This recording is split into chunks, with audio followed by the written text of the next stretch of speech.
रविवार का दिन था। रिया अपनी बेटी को गणित के सवाल समझा रही थी। उसी समय उसका फोन बज उठा। जैसे ही मोबाइल उठाने लगी, स्क्रीन पर चमक रहे नाम को देखते ही उसकी उंगलियां ऐसे कांपीं जैसे उसने फोन नहीं, बिजली के नंगे तार को छू लिया हो। दिल की धड़कनें बेतहाशा दौड़ने लगीं। फोन की घंटी किसी चेतावनी के सायरन की तरह बजती रही और फिर बंद हो गई। रिया ने एक पल को राहत की सांस ली, लेकिन यह राहत महज कुछ सेकंड की थी। फोन फिर से बज उठा और बार बार बजता। घंटी रुकने का नाम ही नहीं ले रही थी। ऐसा लग रहा था जैसे दूसरी तरफ का इंसान हार मानने को तैयार नहीं था। एक अनजाने डर और एक दबी हुई उम्मीद के बीच फंसी रिया ने आखिरकार कांपते हाथों से हरे बटन को दबा ही दिया। दूसरी तरफ कुछ पल की खामोशी छाई रही। फिर एक आवाज आई, रिया, मैं अंकित बोल रहा हूं। वह आवाज सुनकर रिया हैरान रह गई।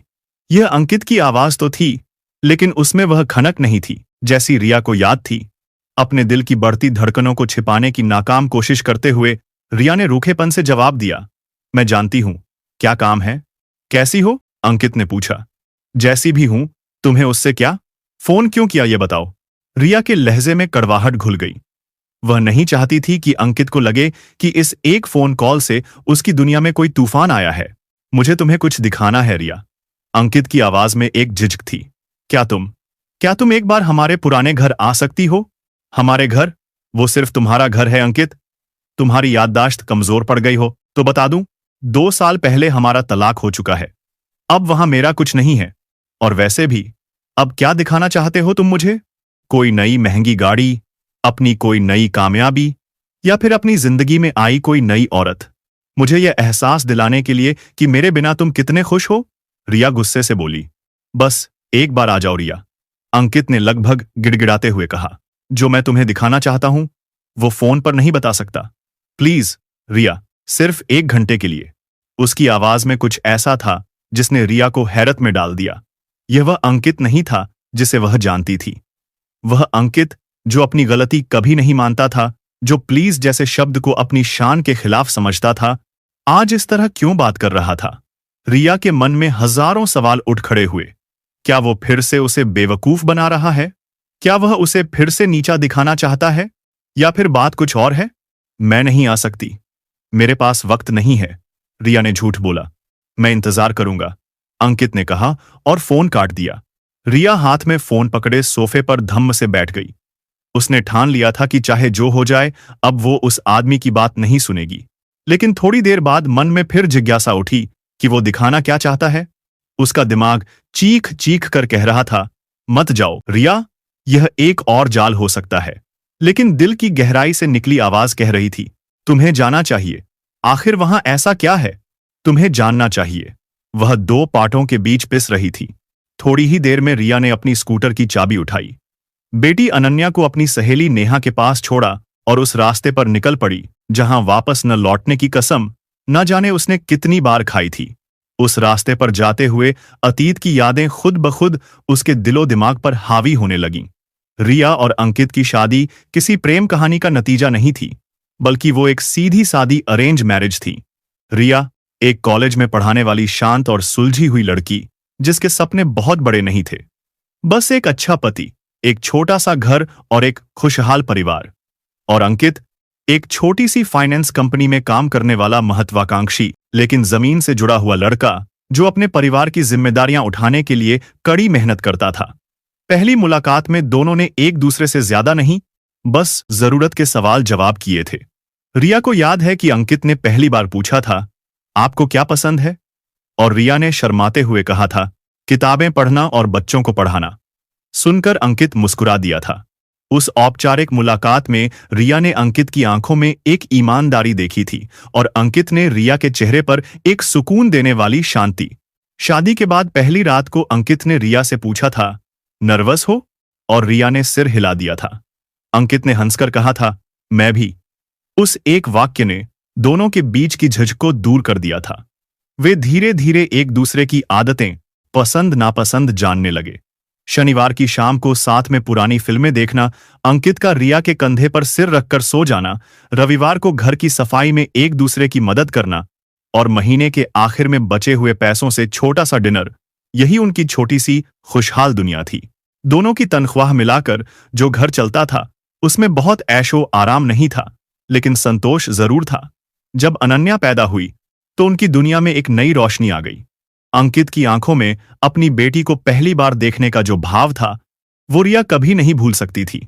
उसने कांपते हाथों से अनन्या को गोद में लिया था और कहा था, मैं इसे दुनिया की हर खुशी दूंगा रिया। उस रात अंकित रिया के पास बैठा रहा था, उसके माथे पर हाथ फेरता रहा था। थैंक यू, उसने कहा था, तुमने मुझे इतना कुछ दे दिया।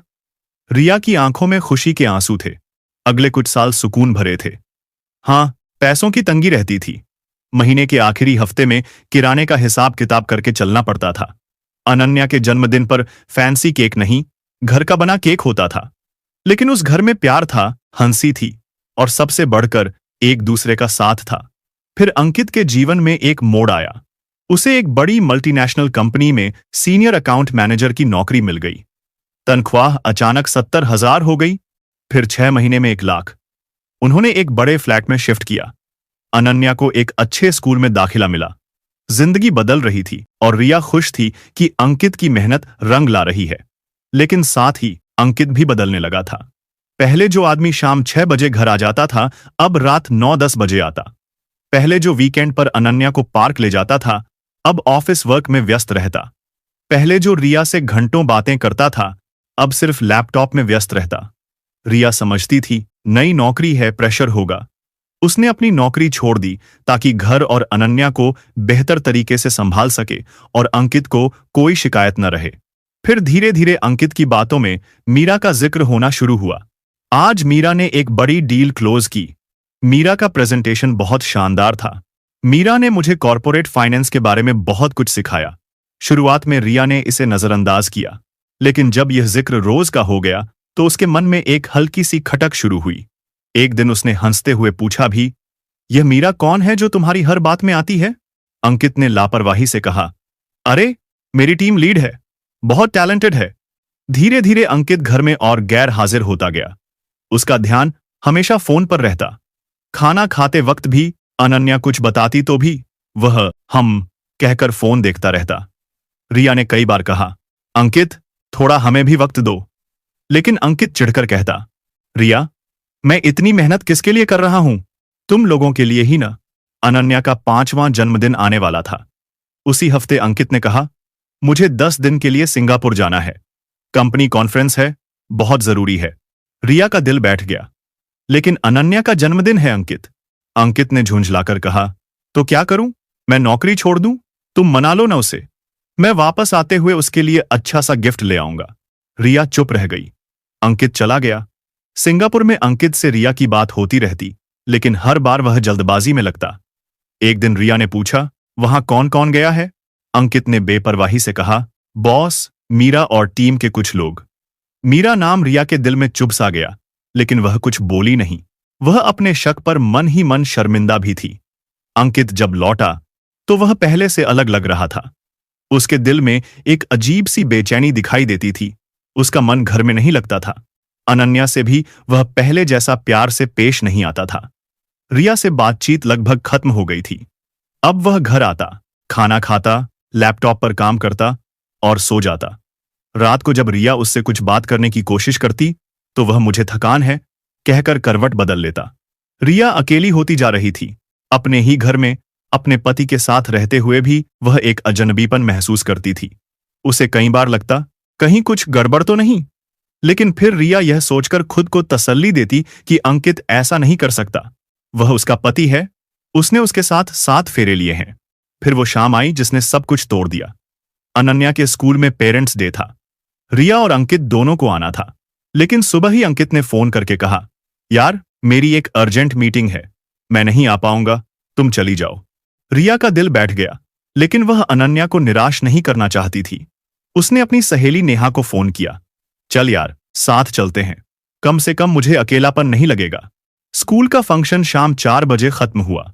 नेहा ने कहा, चल पास में ही एक कैफे है, साथ बैठकर कॉफी पी लेते हैं। रिया मान गई। वे लोग उस कैफे में बैठे। खिड़की के पास की टेबल पर नेहा और रिया कुछ बातें कर रही थीं। तभी रिया की नजर कैफे के दूसरे कोने में पड़ी। वहां एक टेबल पर अंकित बैठा था। और उसके सामने एक बेहद खूबसूरत स्टाइलिश लड़की थी। वह लड़की हंस रही थी। अंकित भी मुस्कुरा रहा था। वो मुस्कुराहट जो रिया ने बहुत दिनों से उसके चेहरे पर नहीं देखी थी। फिर रिया की सांसें अटक गईं जब उस लड़की ने आगे झुककर बड़ी बेतकल्लुफी से अंकित के हाथ पर अपना हाथ रख दिया। और अंकित ने उसका हाथ नहीं हटाया, बल्कि उसने अपना दूसरा हाथ उसके हाथ पर रख दिया। रिया के हाथ से कॉफी का कप गिरते गिरते बचा। नेहा ने रिया को देखा और फिर उसकी नजरों की दिशा में देखा। ओह माय गॉड, वो नेहा के मुंह से निकल गया। अंकित है, रिया ने फुसफुसाकर कहा। उसकी आवाज में दर्द था, गुस्सा था और सबसे ज्यादा अविश्वास था। और वो लड़की शायद मीरा है। उसकी आसपास की दुनिया घूमती हुई प्रतीत होती। नेहा ने रिया का हाथ पकड़ा। रिया, शांत रह। देख, शायद यह वैसा नहीं है जैसा दिख रहा है। लेकिन फिर उन्होंने देखा कि मीरा ने अपना चेहरा अंकित के चेहरे के बहुत करीब किया। वे कुछ बहुत ही प्राइवेट बात कर रहे थे। फिर मीरा ने अंकित के कंधे पर हाथ मारा और दोनों हंसे। यह दोस्ती नहीं थी, यह कुछ और था। रिया की आंखों में आंसू आ गए। नेहा ने जल्दी से बिल चुकाया और अंकित से चेहरा बचाते हुए रिया को वहां से बाहर ले गई। रिया रोती रही। नेहा ने उसे संभाला। रिया, तुझे अंकित से बात करनी होगी, नेहा ने कहा। जब अंकित घर आया तो रिया ने उसे सीधे सवाल किया, तुम अब तक कहां थे? ऑफिस में मीटिंग थी, बहुत बिजी था मैं आज सारा दिन, अंकित ने लापरवाही से कहा। झूठ मत बोलो अंकित, रिया की आवाज कांप रही थी। मैंने तुम्हें देखा था कैफे में, मीरा के साथ। सुनते ही अंकित का चेहरा सफेद पड़ गया। कुछ पल की खामोशी, फिर उसने खुद को संभाला। तो क्या हुआ? हम मीटिंग के बाद कॉफी पीने गए थे, क्या गलत है इसमें? तो तुमने झूठ क्यों बोला? और उस तरह हाथ पकड़ना, इतने करीब बैठना, यह नॉर्मल नहीं था अंकित।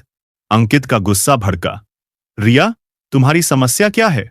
मैं दिन रात मेहनत करता हूं, घर चलाता हूं और तुम मुझ पर शक करती हो? मीरा मेरी कॉलीग है, हम प्रोफेशनली काम करते हैं। हाँ, हम दोस्त भी है, इसमें गलत क्या है? दोस्ती की भी एक हद होती है अंकित। रिया रो रही थी। मेरे साथ तो कभी तुम उस तरह नहीं बैठे। मुझे देखकर तो कभी तुम्हारे चेहरे पर वैसी मुस्कान नहीं आई। तुम जेलस हो रिया, इनसिक्योर हो। मैं अपनी जिंदगी जी रहा हूं और तुम्हें दिक्कत है, अंकित चिल्लाया और कमरे से बाहर निकल गया। उस रात के बाद रिया और अंकित के बीच एक अनकही दीवार खड़ी हो गई। वे एक छत के नीचे रहते, लेकिन अजनबी बन गए थे। फिर 2 महीने बाद वो रात आई जिसने सब कुछ तोड़ दिया। अनन्या को तेज बुखार था, 104 डिग्री। रात के 10:30 बज रहे थे। रिया घबरा गई। उसने अंकित को फोन किया, स्विच्ड ऑफ। 10 बार, 20 बार, 30 बार फोन किया, स्विच्ड ऑफ। अनन्या बेहोश होने लगी। रिया ने रोते रोते पड़ोस की आंटी को फोन किया और उनकी मदद से अनन्या को टैक्सी में बिठाकर अस्पताल ले गई।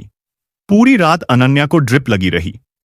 रिया उसके पास बैठी उसका हाथ पकड़े रोती रही। सुबह 6 बजे अंकित का फोन आया। आवाज में नींद थी। हाँ बोलो, क्या हुआ? इतने मिस्ड कॉल्स? रिया की आवाज ठंडी थी। अनन्या पूरी रात मौत से लड़ती रही और तुम पूछ रहे हो क्या हुआ? क्या क्या मतलब? अंकित की नींद टूटी। अस्पताल में है, तेज बुखार था। मैंने तुम्हें 30 बार फोन किया, तुम्हारा फोन स्विच्ड ऑफ था। कहां थे तुम अंकित? थोड़ी देर की खामोशी के बाद अंकित ने झिझकते हुए कहा, मैं दरअसल मीरा के घर पर था। उसकी मां बीमार थी, उसे सपोर्ट की जरूरत थी। मैं उन्हें हॉस्पिटल ले गया था। फोन की बैटरी खत्म हो गई थी। रिया हक्की बक्की रह गई। वो कुछ नहीं बोली। 2 दिन बाद रिया अंकित के कपड़े धोने के लिए निकाल रही थी। तभी उसकी शर्ट की जेब से एक मुड़ा हुआ कागज निकला। दी ग्रैंड होटल का बिल था। तारीख वही थी जिस रात अनन्या अस्पताल में थी। रिया का दिल एक पल को रुक सा गया। उसने बिल को देखना जारी रखा, रूम, चार्जेस, टैक्स, और फिर उसकी नजर एक लाइन पर अटक गई, अतिथि संख्या 2 मेहमान।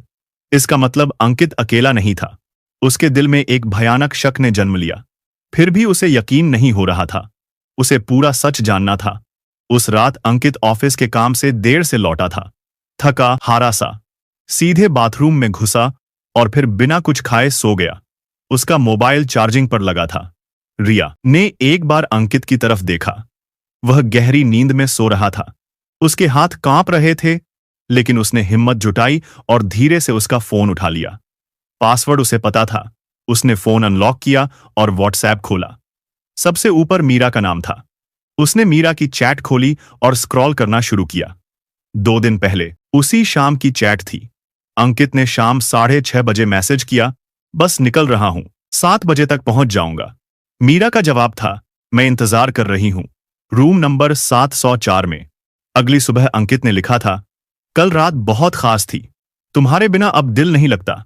मीरा का जवाब था, मैं भी यही महसूस करती हूं, काश हम हमेशा ऐसे ही साथ रह सकते। अंकित ने लिखा था, जल्द ही, बस थोड़ा वक्त दो। रिया का दिल धड़कना बंद हो गया। उसकी आंखों के सामने अंधेरा छा गया। बस इतने ही शब्द काफी थे। रिया के हाथों से फोन छूटकर बिस्तर पर गिर गया। दुनिया रुक गई, सांसें अटक गई। मीरा की मां बीमार नहीं थी, अस्पताल नहीं गए थे वे। उस रात जब वो और उसकी बेटी अस्पताल में थे, उसका पति, उसका अंकित, अपनी प्रेमिका के साथ एक होटल के कमरे में नई शुरुआत के वादे कर रहा था। जब अंकित शाम को घर आया, रिया ने बिना कुछ बोले वो बिल उसके सामने रख दिया। अंकित का चेहरा देखते ही बनता था। वह कुछ बोल नहीं पाया। अब क्या झूठ बोलोगे अंकित? रिया की आवाज में अजीब सी शांति थी, तूफान से पहले की खामोशी। रिया सुनो। अंकित के मुंह से शब्द नहीं निकल रहे थे। कुछ मत बोलो। रिया ने हाथ उठाकर उसे रोक दिया। मुझे सुनना नहीं है कुछ भी, मुझे तलाक चाहिए। रिया प्लीज, मुझसे गलती हो गई। अंकित घबरा गया। गलती? रिया चिल्लाई। गलती एक बार होती है अंकित। तुमने महीनों तक रोज मुझसे, अनन्या से, अपनी शादी से धोखा किया है। जब हमें तुम्हारी जरूरत थी तब तुम उस औरत के साथ होटल में थे। यह गलती नहीं, यह तुम्हारी चॉइस थी। अंकित ने उसे रोकने की कोशिश की, लेकिन रिया का फैसला पक्का था। उसने उसी रात अपना सामान अलग कर लिया और अगले दिन उस घर को छोड़ दिया। उसने वकील से संपर्क किया, तलाक की कार्यवाही शुरू हुई। अदालत में अंकित ने सब कुछ स्वीकार कर लिया।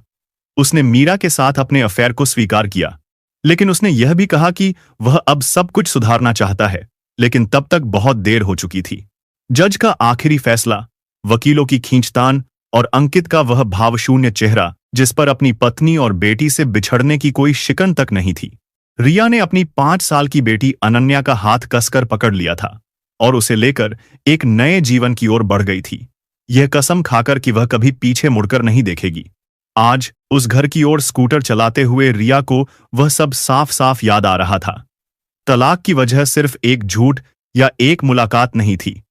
वजह था वो टूटा हुआ भरोसा, वो बदली हुई प्राथमिकताएं, वो भूली हुई कदर और वो धोखा जो किसी भी औरत के लिए सबसे ज्यादा दर्दनाक होता है।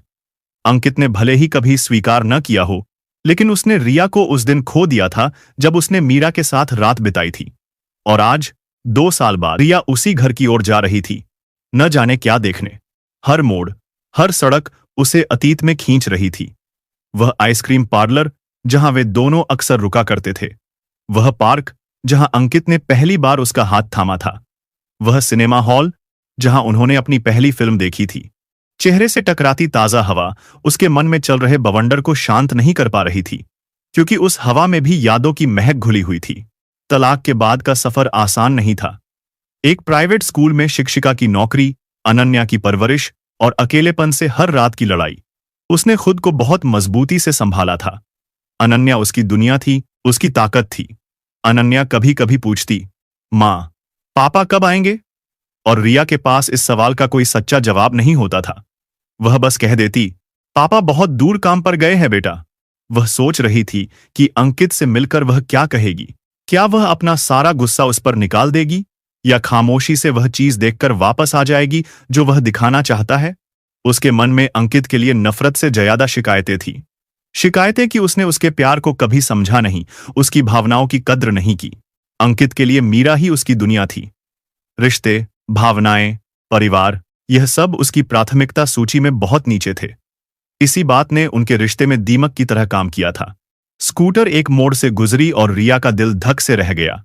ड्रीम विला सोसाइटी का बोर्ड, हर कदम अब एक पहाड़ जैसा लग रहा था। उसने स्कूटर को एक पेड़ की छांव में रोका। एक पल के लिए उसने सोचा कि यहीं से स्कूटर वापस मोड़ ले, वहीं वापस जाए, अपनी उस छोटी सी सुरक्षित दुनिया में। लेकिन फिर उसके कानों में अंकित की वो टूटी हुई आवाज गूंजी।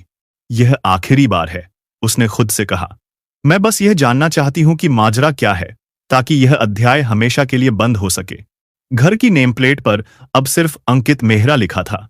पहले वहां अंकित मेहरा और रिया मेहरा लिखा होता था। एक छोटा सा बदलाव कितना कुछ कह रहा था। घर के बाहर लगा बोगनवेलिया का पौधा अब पूरी दीवार पर फैल गया था। उसके गुलाबी फूल ऐसे लग रहे थे जैसे किसी ने दीवार पर रंग बिखेर दिया हो। यह पौधा रिया ने ही लगाया था। उसने दरवाजे पर लगी घंटी बजाने के लिए हाथ बढ़ाया, लेकिन हाथ हवा में ही रुक गया। उसकी आंखों के सामने गृह प्रवेश का दिन घूम गया। पंडित जी के मंत्र, हवन का धुआं, रिश्तेदारों की भीड़ और अंकित का वह खुशी से दमकता चेहरा। उन्होंने कितनी हसरतों से यह घर बनाया था, एक एक कोना मिलकर सजाया था। हर दीवार पर उनके सपनों के रंग थे। इस घर में हमेशा हंसी गूंजेगी रिया, अंकित ने उसका हाथ थामकर कहा था। और फिर वक्त ने कैसा खेल खेला। उसी घर की दीवारें उनकी लड़ाइयों, उनकी खामोशियों और आखिर में उनके अलगाव की गवाह बनी। रिया ने एक गहरी सांस ली, अपनी सारी हिम्मत जुटाई और घंटी का बटन दबा दिया। अंदर से कोई आवाज नहीं आई। उसने दोबारा घंटी बजाई। कुछ सेकंड बाद दरवाजा खुलने की हल्की सी आवाज आई। दरवाजे पर अंकित खड़ा था। रिया उसे देखकर एक पल के लिए पहचान ही नहीं पाई। सामने जो शख्स खड़ा था, उसे देखकर रिया की चीख निकलते निकलते रह गई। उसके पैरों तले जमीन खिसक गई और उसकी आंखों के सामने अंधेरा छा गया। यह अंकित नहीं हो सकता था। यह तो अंकित का एक साया था, एक भूत था। वह अंकित जो हमेशा अपने महंगे सूट, परफेक्ट हेयर स्टाइल और चेहरे पर आत्मविश्वास की चमक लिए रहता था, आज एक ढीली ढाली मैली सी टी शर्ट और पजामे में था। गाल अंदर धंस गए थे, आंखें गड्ढों में चली गई थी। वह किसी गंभीर बीमारी से उठे मरीज जैसा लग रहा था। अंदर आ जाओ, उस साये ने एक कमजोर, कांपती आवाज में कहा। और रिया, जो नफरत और गुस्से का एक पूरा तूफान लेकर आई थी, जड़वत खड़ी रह गई। उसका सारा गुस्सा, सारी नफरत एक पल में पिघलकर सिर्फ एक सवाल में बदल गई। तुम्हें हुआ क्या है अंकित? पहले अंदर आ जाओ, अंकित ने एक तरफ हटते हुए फिर से कहा। रिया झिझकते हुए अंदर दाखिल हुई। घर अंदर से बिल्कुल वैसा ही था, साफ सुथरा, लेकिन उसमें से जीवन का एहसास गायब था। ऐसा लग रहा था जैसे यहां कोई रहता ही नहीं। दीवारों पर लगी उनकी शादी की और अनन्या के बचपन की तस्वीरें गायब थी। लिविंग रूम का सोफा, सेंटर टेबल, सब कुछ अपनी जगह पर था, लेकिन उन पर एक अजीब सी वीरानी छाई हुई थी। रिया कुछ बोलती, उससे पहले ही उसकी नजर सामने की दीवार पर लगी बड़ी सी स्क्रीन पर पड़ी। उस पर एक स्लाइड शो चल रहा था। वो उनकी तस्वीरें थी, उनकी शादी की, उनके हनीमून की और अनन्या के जन्म की। वो सारी तस्वीरें जिन्हें रिया ने अपने फोन और लैपटॉप से डिलीट कर दिया था। वो सारी यादें जिन्हें वह दफना चुकी थी, आज फिर से जिंदा होकर उसके सामने थी। एक तस्वीर आई जिसमें अंकित ने नन्ही सी अनन्या को अपनी गोद में उठाया हुआ था और वह खिलखिलाकर हंस रही थी। उस तस्वीर को देखकर रिया की आंखों के किनारे भीग गए। यह पहला झटका था जिसने उसके नफरत के कवच में पहली दरार डाली थी। यह सब क्या है अंकित? आखिरकार उसने पूछा। उसकी आवाज में गुस्सा और हैरानी मिली हुई थी। अंकित ने स्क्रीन की तरफ देखा। यह वो जिंदगी है रिया, जिसे मैंने अपने हाथों से बर्बाद कर दिया। अंकित ने कुछ और नहीं कहा, बस हाथ के इशारे से उसे ऊपर की मंजिल पर चलने के लिए कहा। रिया चुपचाप उसके पीछे पीछे सीढ़ियां चढ़ने लगी। हर सीढ़ी पर एक भूली बिसरी याद उसका रास्ता रोक रही थी। वह ऊपर वाले उस कमरे की ओर बढ़ रहे थे जो कभी अनन्या का कमरा हुआ करता था। अंकित ने दरवाजा खोला और रिया अंदर झांककर हैरान रह गई। यह कमरा अब छोटी सी अनन्या का कमरा नहीं लग रहा था। इसे पूरी तरह से बदल दिया गया था। दीवारों पर हल्का बैंगनी रंग था, जो अनन्या का पसंदीदा रंग हुआ करता था। कमरे में एक सुंदर सी स्टडी टेबल, एक बड़ी सी बुकशेल्फ और एक क्वीन साइज बेड था। बुकशेल्फ भविष्य के लिए किताबों से भरी हुई थी, साहित्य, विज्ञान, इतिहास। स्टडी टेबल पर एक लैपटॉप रखा था। यह कमरा किसी किशोरी अर्थात टीनेजर के लिए तैयार किया गया था। यह सब रिया के मुंह से बस इतना ही निकल सका। मैं जानता हूं कि वह अभी छोटी है, अंकित ने धीमी आवाज में कहा, लेकिन वह हमेशा छोटी नहीं रहेगी। मैं बस उसके भविष्य का हिस्सा बनना चाहता था, भले ही मैं खुद वहां मौजूद न रहूं। रिया की नजर बिस्तर पर रखे एक खूबसूरत से सजाए हुए लिफाफे पर पड़ी। उसने कांपते हाथों से उसे उठाया। उस पर लिखा था, मेरी प्यारी अनन्या के लिए उसके 16वें जन्मदिन पर।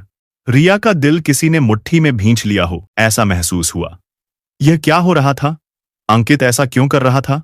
यह किसी ऐसे इंसान का काम नहीं था जो अपनी जिंदगी में आगे बढ़ चुका हो। यह किसी ऐसे इंसान का काम था जो अतीत में जी रहा हो या जिसे पता हो कि उसका कोई भविष्य नहीं है। उसने लिफाफा वापस तकिए पर रख दिया। वह अंकित की तरफ मुड़ी। उसकी आंखों में अब गुस्सा नहीं बल्कि एक गहरा डर और हजारों अनकहे सवाल थे। साफ साफ बताओ अंकित, यह सब क्या है? तुम करना क्या चाहते हो? वे दोनों वापस नीचे लिविंग रूम में आकर सोफे पर बैठ गए। उनके बीच एक असहज खामोशी थी जिसे सिर्फ स्क्रीन पर बदलती तस्वीरों की हल्की सी आवाज तोड़ रही थी। चाय पियोगी? अंकित ने पूछा।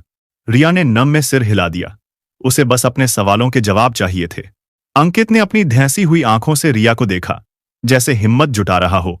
तुम जानती हो रिया, तलाक वाले दिन जब तुम अदालत से बाहर निकली तो मैंने तुम्हारी पीठ को तब तक देखा जब तक तुम आंखों से ओझल नहीं हो गईं। और उस पल मुझे राहत महसूस हुई थी। रिया ने चौंक कर उसकी ओर देखा। राहत? अंकित ने एक कड़वी हंसी हंसी। मुझे लगा मैं आजाद हो गया। अपने अहंकार के चश्मे से मुझे लग रहा था कि अब मैं अपनी जिंदगी जी सकूंगा बिना किसी रोक टोक के। कितना बड़ा बेवकूफ था मैं, कितना अंधा था। उसकी आवाज कांप गई। उस रात जब मैं इस खाली घर में लौटा तो पहली बार सन्नाटा मुझे खाने को दौड़ा।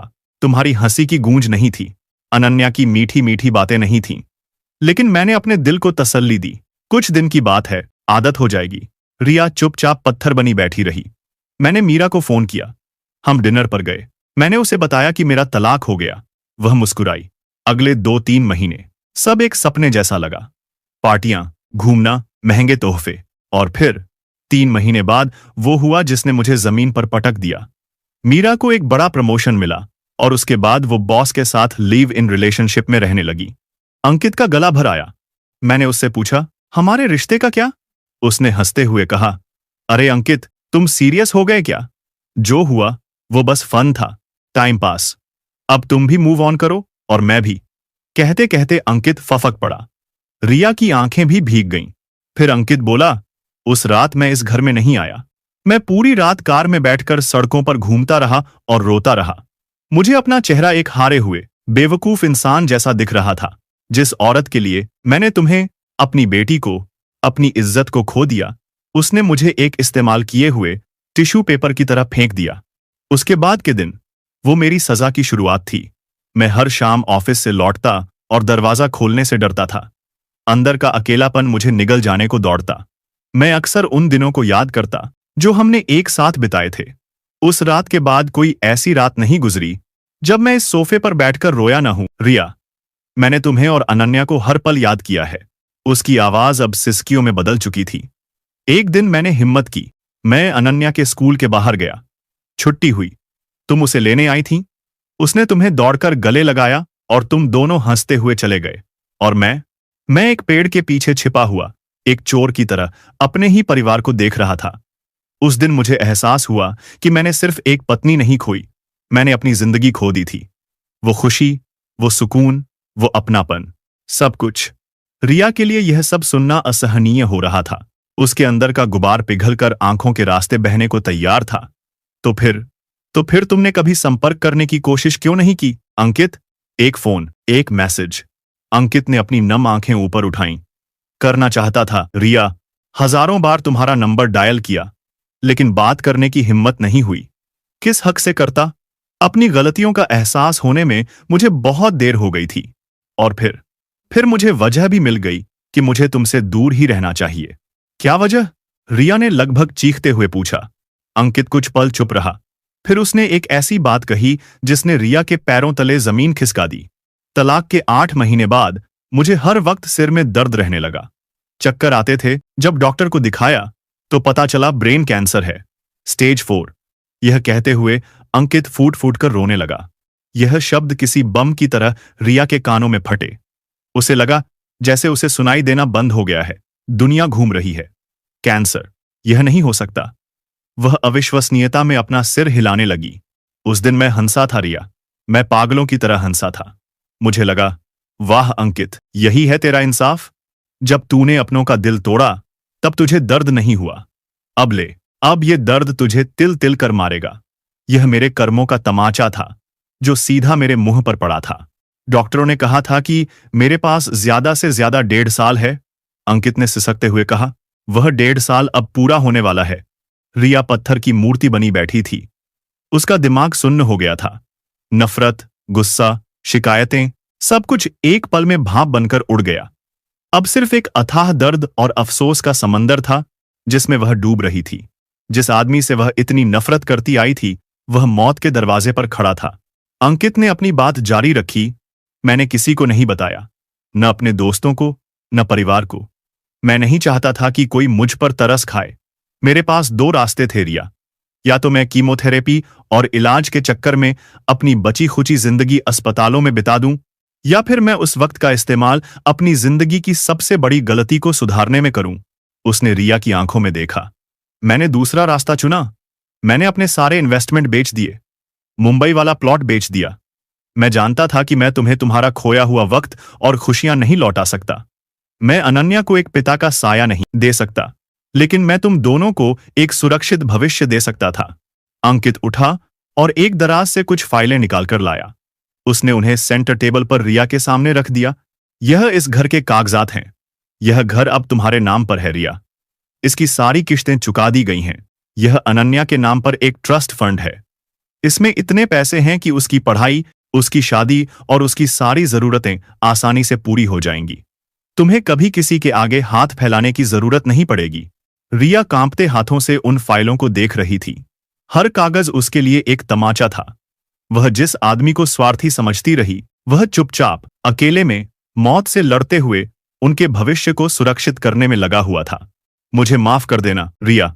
अंकित उसके सामने घुटनों के बल बैठ गया। मैं एक अच्छा पति नहीं बन सका, एक अच्छा पिता नहीं बन सका, लेकिन मैं चाहता था कि जब मैं जाऊं तो तुम यह जानो कि मैंने अपनी जिंदगी के आखिरी पलों में सिर्फ और सिर्फ तुमसे और अपनी बेटी से प्यार किया है। रिया रो भी नहीं पा रही थी। उसके आंसू जैसे अंदर ही जम गए थे। वह बस शून्य में देख रही थी।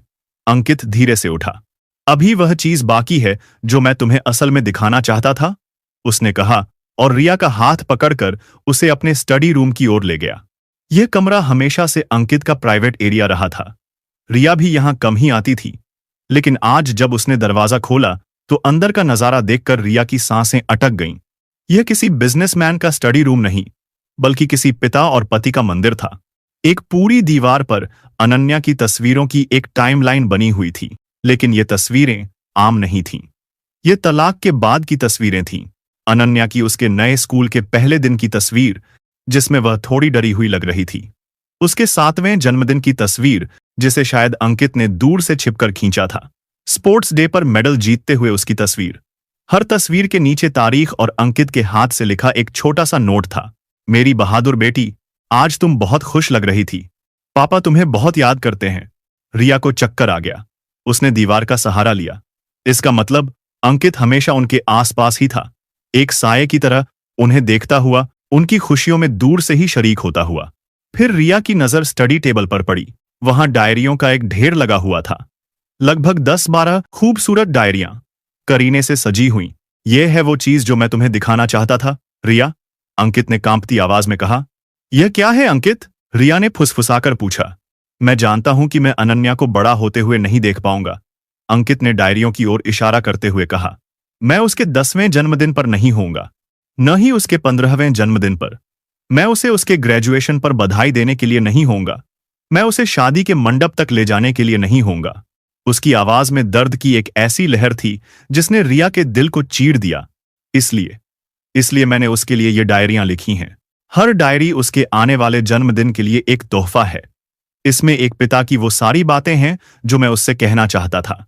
मेरे अनुभव, मेरी सलाह, हमारे परिवार की कहानियां और मेरा ढेर सारा प्यार। इसमें मैंने उसे बताया है कि जब वह पहली बार गाड़ी चलाना सीखे तो किन बातों का ध्यान रखे। जब उसे लगे कि जिंदगी बहुत मुश्किल है तो वह क्या करे। जब उसे किसी से प्यार हो तो वह कैसे समझे कि वह सही इंसान है।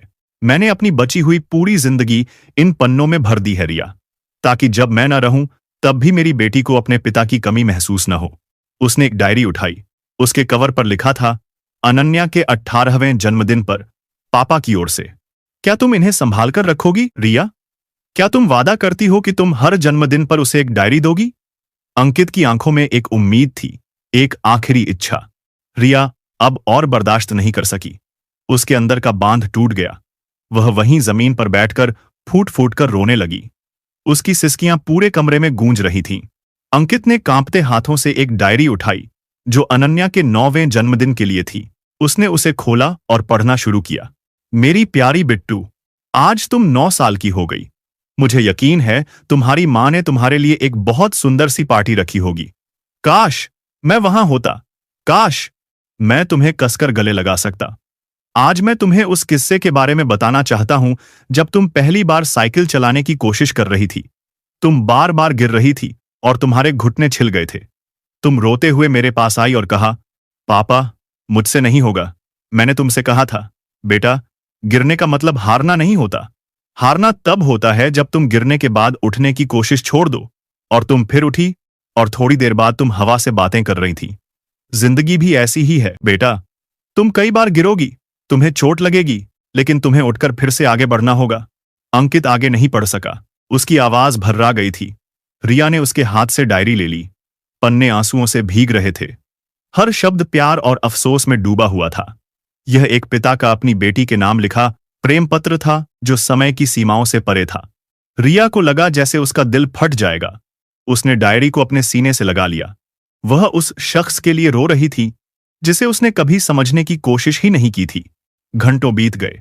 वे दोनों बस स्टडी रूम में चुपचाप बैठे रहे, एक दूसरे की खामोशी को सुनते हुए। नफरत की दीवारें गिर चुकी थीं, शिकायतों के पहाड़ ढह चुके थे। अब सिर्फ 2 इंसान बचे थे जिन्हें किस्मत ने एक दर्दनाक मोड़ पर लाकर मिला दिया था। मुझे तुमसे नफरत नहीं करनी चाहिए थी, रिया ने सिसकते हुए कहा। कम से कम एक बार तो मुझे यह जानने की कोशिश करनी चाहिए थी कि तुम कैसे हो। नहीं रिया, अंकित ने कमजोर आवाज में कहा। गलती सिर्फ मेरी थी। यह एक पिता का अपनी बेटी के नाम लिखा प्रेम पत्र था जो समय की सीमाओं से परे था। रिया को लगा जैसे उसका दिल फट जाएगा। उसने डायरी को अपने सीने से लगा लिया। वह उस शख्स के लिए रो रही थी जिसे उसने कभी समझने की कोशिश ही नहीं की थी। घंटों बीत गए। वे दोनों बस स्टडी रूम में चुपचाप बैठे रहे, एक दूसरे की खामोशी को सुनते हुए। नफरत की दीवारें गिर चुकी थीं, शिकायतों के पहाड़ ढह चुके थे। अब सिर्फ 2 इंसान बचे थे जिन्हें किस्मत ने एक दर्दनाक मोड़ पर लाकर मिला दिया था। मुझे तुमसे नफरत नहीं करनी चाहिए थी, रिया ने सिसकते हुए कहा। कम से कम एक बार तो मुझे यह जानने की कोशिश करनी चाहिए थी कि तुम कैसे हो। नहीं रिया, अंकित ने कमजोर आवाज में कहा। गलती सिर्फ मेरी थी, पर अब अफसोस ही रह गया है दिल में। काश काश मेरे पास थोड़ा और वक्त होता। काश हम सब कुछ फिर से शुरू कर पाते। इस काश में इतनी तड़प थी कि रिया का दिल कांप गया। वह जानती थी कि अब यह मुमकिन नहीं है। वक्त उनके हाथ से रेत की तरह फिसल चुका था। अचानक अंकित को जोर से खांसी उठी। वह खांसते खांसते लगभग दोहरा हो गया। उसका चेहरा दर्द से तमतमा गया था। रिया घबराकर उसकी ओर भागी। अंकित, क्या हुआ? तुम ठीक हो? उसने उसकी पीठ सहलाई। अंकित ने सिर हिलाने की कोशिश की, लेकिन तभी उसकी आंखें बंद होने लगीं और वह रिया के हाथों में बेहोश होकर गिर पड़ा। अंकित, अंकित, आंखें खोलो, रिया चीख रही थी। उसने उसका चेहरा थपथपाया, लेकिन कोई हरकत नहीं हुई। घबराहट में उसने कांपते हाथों से अपनी जेब से फोन निकाला और एम्बुलेंस को फोन किया। अस्पताल की सफेद दीवारें और दवाओं की महक रिया को और भी ज्यादा बेचैन कर रही थी। अंकित आईसीयू में था। डॉक्टर ने बताया था कि ट्यूमर ने उसकी नसों पर बहुत ज्यादा दबाव डाल दिया था और उसकी हालत नाजुक थी। रिया बाहर बेंच पर अकेली बैठी थी, किसी हारी हुई योद्धा की तरह। उसने अंकित के परिवार को फोन करके बता दिया था। वे सब रास्ते में थे, लेकिन इस वक्त उसे सबसे ज्यादा जरूरत अनन्या की महसूस हो रही थी। पर वह अपनी बेटी को इस हाल में यहां नहीं लाना चाहती थी। अगले दिन जब अंकित को होश आया और उसे प्राइवेट रूम में शिफ्ट कर दिया गया, तो रिया ने अनन्या को अस्पताल लाने का फैसला किया। वह जानती थी कि एक बेटी को अपने पिता से मिलने का हक है, शायद आखिरी बार। जब अनन्या ने अपने पिता को अस्पताल के बिस्तर पर ट्यूब्स और मशीनों से घिरा हुआ देखा, तो वह डर गई। वह रिया के पीछे छिप गई। पापा को क्या हुआ मां? उसने धीमी आवाज में पूछा। रिया घुटनों के बल बैठी और अपनी बेटी की आंखों में झांका। पापा की तबीयत ठीक नहीं है बेटा, लेकिन वो तुमसे मिलना चाहते हैं। अंकित ने कमजोरी से हाथ बढ़ाया। अनन्या, मेरी बच्ची। अनन्या झिझकते हुए उसके पास गई। अंकित ने उसका नन्हा सा हाथ अपने हाथ में ले लिया। 2 साल बाद एक पिता ने अपनी बेटी को छुआ था। दोनों की आंखों में आंसू थे। तुम बहुत सुंदर लग रही हो, अंकित ने मुस्कुराने की कोशिश करते हुए कहा। रिया ने अपने बैग से वह डायरी निकाली जो अंकित ने अनन्या के लिए लिखी थी। उसने वह डायरी अनन्या के हाथ में दे दी। यह तुम्हारे लिए है बेटा, पापा की तरफ से। अनन्या ने डायरी को देखा और फिर अपने पिता को। उसकी मासूम आंखों को शायद सब कुछ समझ आ रहा था। वह अंकित के गले लगकर रोने लगी। आई मिस यू पापा, आई मिस यू टू मेरी जान, अंकित ने उसकी पीठ सहलाते हुए कहा। उस एक पल में उस अस्पताल के कमरे में एक बिछड़ा हुआ परिवार फिर से पूरा हो गया था, भले ही कुछ पलों के लिए। दिन हफ्तों में बदलने लगे। रिया ने स्कूल से लंबी छुट्टी ले ली थी। उसका दिन अब अस्पताल में अंकित की देखभाल करते हुए गुजरता था। वह उसे अपने हाथों से खाना खिलाती, उसके लिए किताबें पढ़ती और बस उसका हाथ थामे घंटों बैठी रहती। इस दौरान वे बातें करते थे, उन बीती हुई खुशियों की, उन छोटी छोटी शरारतों की, उन सपनों की जो वे कभी साथ देखते थे। वे आने वाले कल की बात नहीं करते थे, क्योंकि वे जानते थे कि उनका कोई साझा कल नहीं है। इन बातों में कोई शिकायत नहीं थी, कोई अफसोस नहीं था, बस एक गहरा सुकून और एक दूसरे के लिए अथाह प्यार था। एक शाम जब कमरे में सिर्फ वे दोनों थे, अंकित ने रिया का हाथ पकड़ा। रिया, मुझसे एक वादा करो। बोलो अंकित, रिया ने उसकी आंखों में झांकते हुए कहा। जब मैं चला जाऊं तो तुम रोना मत। तुम अपनी जिंदगी को पूरी तरह से जीना, खुश रहना, अनन्या को एक मजबूत और खुश इंसान बनाना। और अगर अगर तुम्हारी जिंदगी में कोई आए जो तुम्हें मुझसे ज्यादा प्यार और खुशियां दे, तो उसे अपना लेना। अपनी जिंदगी को एक और मौका जरूर देना।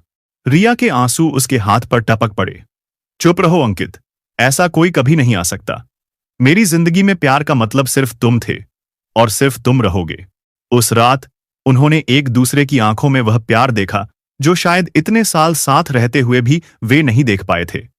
यह एक ऐसी समझ थी जो शब्दों से परे थी। यह दो आत्माओं का मिलन था। उस रात के 2 दिन बाद सुबह के वक्त रिया अंकित का हाथ थामे उसके पास बैठी थी। अंकित की सांसें उखड़ रही थीं। उसने अपनी धुंधली आंखों से रिया को देखा और एक हल्की सी मुस्कान दी।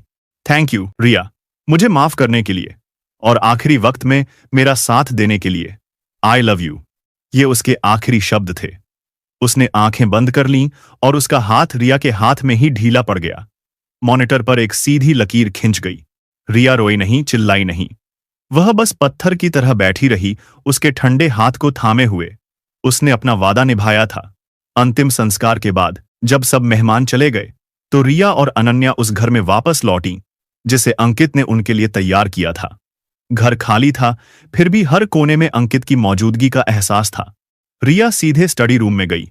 वह उस कुर्सी पर बैठ गई जहां अंकित बैठकर डायरियां लिखा करता था। मेज पर रखी डायरियों का ढेर उसे घूर रहा था। यह सिर्फ कागज का ढेर नहीं था, यह एक पिता का अपनी बेटी के लिए छोड़ा गया अमर प्रेम था। एक पति का अपनी पत्नी के लिए किया गया आखिरी प्रायश्चित था। 8 साल बाद ड्रीम विला सोसाइटी के उसी घर की बालकनी में अब एक 15 साल की किशोरी अनन्या और एक 40 साल की शांत और आत्मविश्वासी महिला बैठी चाय पी रही थीं। घर की दीवारों पर अब फिर से खुशहाल तस्वीरें थीं, कुछ पुरानी, कुछ नई। अनन्या के हाथ में एक डायरी थी जिसके कवर पर लिखा था, अनन्या के 15वें जन्मदिन पर पापा की ओर से। वह मुस्कुराते हुए कुछ पढ़ रही थी। उसने अपनी मां की ओर देखा। मां, पता है पापा ने इसमें क्या लिखा है? रिया ने मुस्कुराकर पूछा।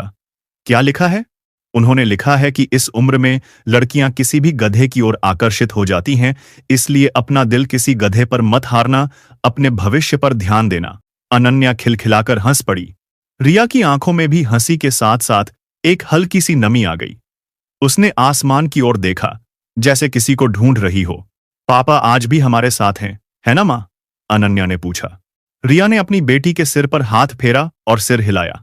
हाँ बेटा, और हमेशा रहेंगे। तो दोस्तों, अंकित ने अंत में जो किया, क्या वो सही था? अपनी राय कमेंट करके जरूर बताएं और यह भी बताएं कि आप हमारी कहानियां भारत के किस शहर से सुन रहे हैं। और दोस्तों, अगर आपकी जिंदगी में भी कोई ऐसी घटनाएं या कोई अनुभव हुए हैं जिसे आप चाहते हैं कि हम कहानी के रूप में सबके सामने लाएं, तो आप हमें जरूर लिख भेजें।